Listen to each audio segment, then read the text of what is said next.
troco meu ranchinho amadinho de cipó pra uma casa na cidade, nem que seja bangalô. Eu moro lá no deserto, sem vizinho, vivo só. Só raro quando via lá pra aquele escafundó. É o Iambu, Chitão e o Chororó. É o Iambu, Chitão e o Chororó.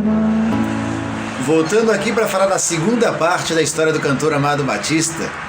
Amado gravou seu primeiro disco em 1975. Amado Batista, que é um compacto duplo com 3 músicas de sua autoria e também um clássico que já foi gravado também pela dupla Chitãozinho e Chororó, cujo esse clássico nome é Chitãozinho e Chororó.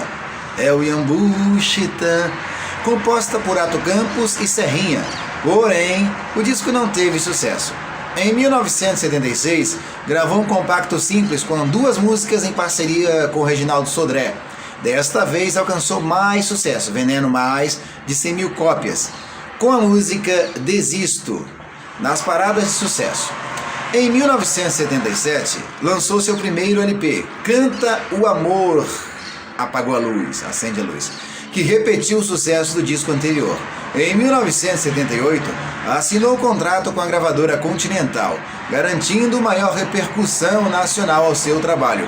Em 1979, teve grande sucesso com a música O Fruto do Nosso Amor, composta por Vicente Dias e Praião 2.